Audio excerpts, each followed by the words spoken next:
নমস্কার আমার প্রিয় ইউটিউব পরিবার, তোমরা সবাই কেমন আছো? আশা করছি তোমরা সবাই অনেক ভালো আছো, সুস্থ আছো। আমিও ভালো আছি। আমি সুপ্রিয়া। আমি তোমাদের সবাইকে আমন্ত্রণ জানাই নাসিকের ঘরকন্যার আরেকটি নতুন ব্লগে। যে প্রান্ত থেকে আমার ভিডিওটি, আমার ব্লগটি দেখছো, আশা করছি তোমরাও সবাই অনেক ভালো আছো। এখন বাজে সকাল 9টা। ঠিক সকাল 7টা থেকে আমি জলের কাজ করছিলাম। তোমরা এখন ভাববে কি কাজ করছিলাম। আর কদিন পরে মেয়েদের স্কুল খুলে যাবে।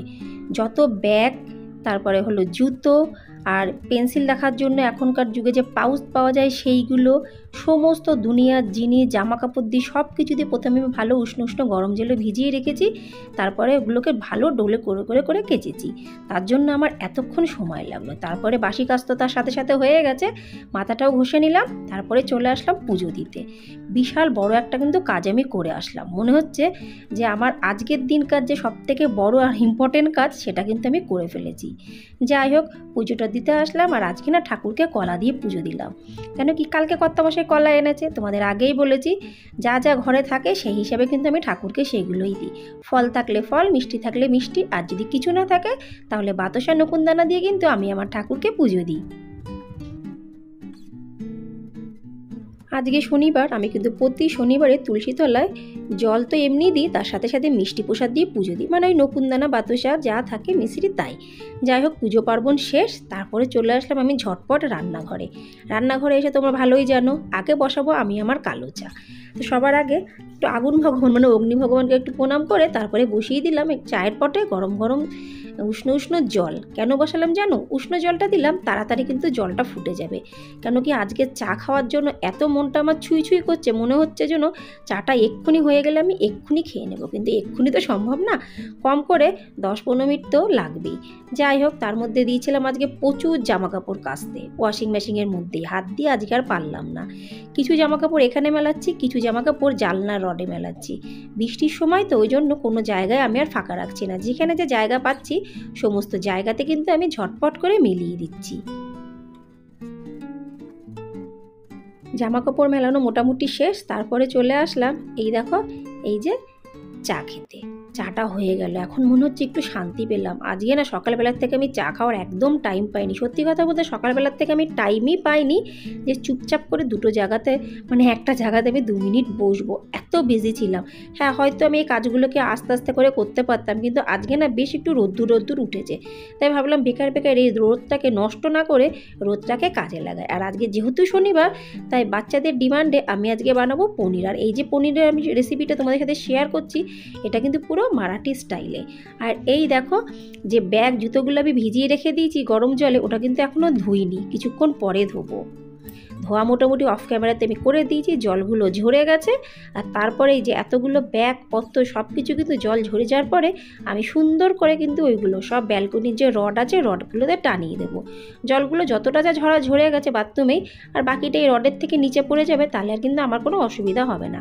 আজকে শুকাবে না আমি জানি, তবু 1-2 দিন লাগলেও কোনো অসুবিধা নেই। কেন কি, এখন স্কুল খুলতে 3-4 দিন বাকি আছে।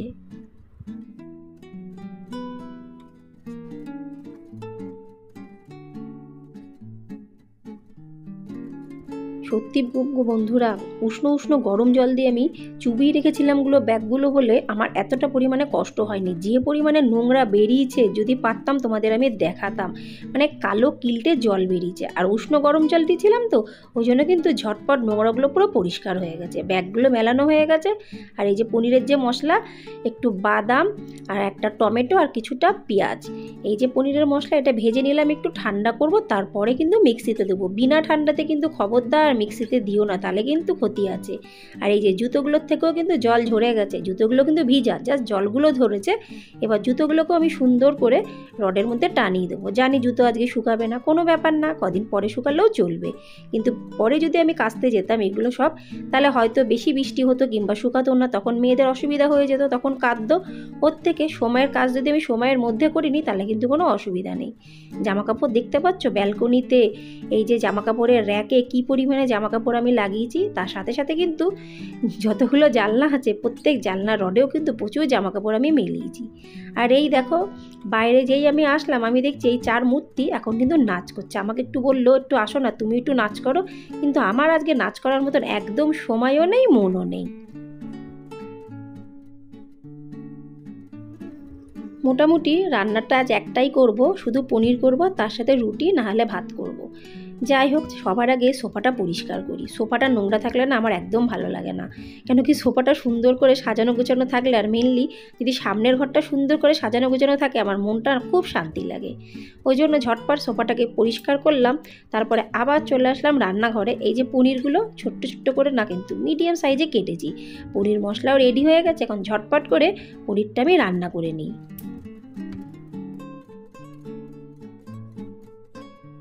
বন্ধুরা, তোমরা একটু একবার প্লিজ এইভাবে পনিরটা একটু রান্না করো, অদ্ভুত লাগবে। তার সাথে কিন্তু অবশ্যই পনির মশলা অ্যাড করো, নাহলে কিন্তু পনিরের সে টেস্টটা আসবে না।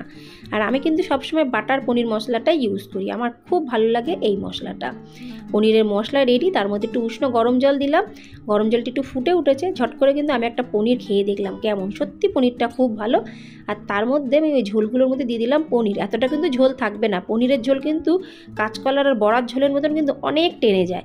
ওই জন্য পনির যখনই রান্না করা হয় একটু ঝোল ঝোল রাখা, ঠান্ডা হয়ে গেলে কিন্তু একদম টেনে যাবে। পনিরের ঝোলটা হচ্ছে, তারপরে আমি ভাবলাম কি রান্নাঘরের এই ক্যাবিনেটগুলো একটু মুছে নিই। অনেক দিন হয়ে গেছে রান্নাঘরের ক্যাবিনেটগুলো না পরিষ্কার করার আমি সে সময়ই পাচ্ছিলাম না, এত ব্যস্ত হয়ে গেছিলাম কদিন ধরে। তা হাতে যখন আজ বেশ খানিকটা সময় আছে, ভাবলাম যে সময়টাকে নষ্ট না করে সেই সময়টার মধ্যে যদি আমি ছোটোখাটো কাজবাজগুলো করে নিই, তাহলে তো আমারই সুবিধা, আর আমার রান্নাঘর সবসময় ঝাঁ চকচকে থাকবে, এটাই আমি সবসময় আশা করি।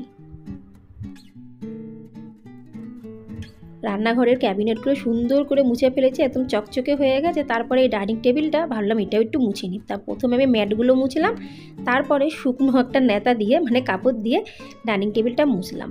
আমি কিন্তু আজকে জল দিয়ে মুছছি না, যেহেতু রাত্রিবেলা তো আমাকে জল দিয়ে মুছতে হয়, দুইবার মুছি, একবার সকালে মুছি আর একবার রাত্রিবেলায় খাওয়া দাওয়ার পরে সব মুছে রাখি। কিন্তু যেহেতু সকালে মুছছি, ওই জন্য কিন্তু আমি খালি শুকনো একটা কাপড় দিয়ে মুছছি।